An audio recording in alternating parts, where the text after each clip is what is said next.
Riavako malala ho amin'ny tompo ho aminareo anie ny fahasoavana sy ny fiadanana avy amin'Andriamanitra Ray sy Jesoa Kristy Tompontsika. Amen. Jesoa Kristy tompony voninahitra sy ny filazantsara. Jesoa Kristy tompony voninahitra sy ny filazantsara. Zany no asongadiny mofinainantsika anio ato amin'ny Romanina 6:20 andininy 5:20 hatramin'ny 7:20 farany. Jesoa Kristy tompony voninahitra sy ny filazantsara. Manaraka ny fomba tranainy ny nanoratany apôstôly Paoly ny epistily ho an'ny fiangonana tany Roma, ka dia iny ro mampiasa ny doxologie izy ho famaranan-teny fa tsy mba tsodrano tahaka ny fahitantsika any amin'ny epistily sasany.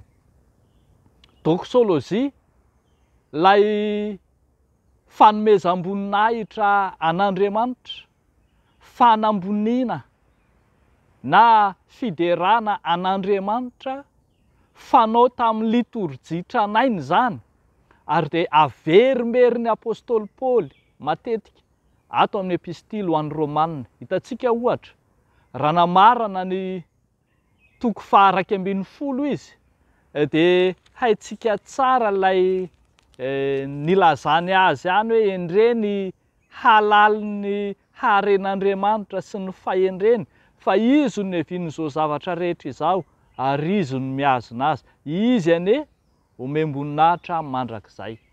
Dia mbola hitantsika zany fankalazana sy fanomezam-boninahitra an'Andriamanitra zany ao amin'ny 4:20 ary mamarana tanteraka ny epistily izy eto dia mbola miverina ihany izany fanomezam-boninahitra izany ho an'izay mahay mampahery anareo, eny ho an'Andriamanitra tokana ihany sady endry ane ny voninahitra amin'ny alalan'i Jesoa Kristy mandrakizay.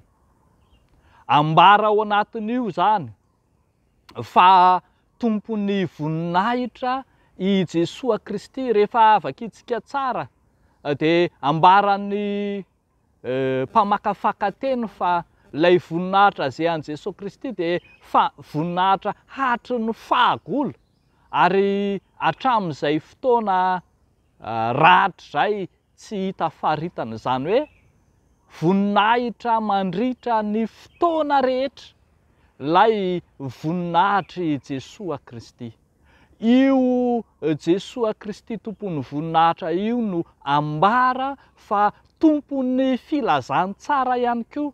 Zao no ilazany azy eo amin'ny 5:20 manao hoe ho an'izay mahay mampahery anareo araka ny filazantsarako sy ny fitorinan'i Jesoa Kristy araka ny fampisehoana ny zava-miafina izay voafina hatry ny fony fahagola. Midika izany fa ao amin'ny Jesoa Kristy tompony voninahitra io no loharan'ny zavatra rehetra ary tafiditra ao anatin'izany ny filazantsara izay notorian'ny apôstôly, ny filazantsara izay nozaraina tamin'ny fiangonana dia avy amin'io Jesoa Kristy lay tompony voninahitra io. Io Jesoa Kristy tompony voninahitra io arak'izany no fiainana sy ivo ho an'ny kristianina rehetra. Tsy manana fiainana afa-tsy io Jesoa Kristy votoatin'ny filazantsara io ny mpino, ary tsy manana ivo afa-tsy izy raha teo.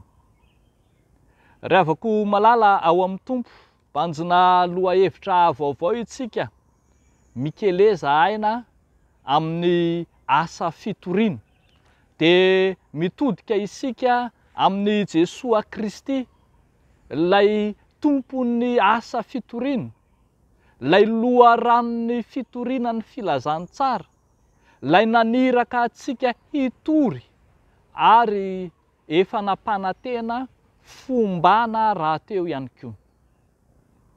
Tsy tokony anatahotra arak'izany ny mpitory filazantsara rehetra satria lay tompony filazantsara, lay naniraka no momba ihany koa amin'ny fitorianany filazantsara. Tsy hahatsiaro handeha irery ny mpitory filazantsara fa lay mpaniraka azy, lay tompon'izay filazantsara toriany no momba azy raha teo. Tsy mamela irery mpitory filazantsara Andriamanitra, ary tsy mamela ny mpitory filazantsara ho irery raha teo izy. Toky sy fanantenana lehibe ho antsika izany, ahafahantsika maneho ny hazakazaky ny fitoriana.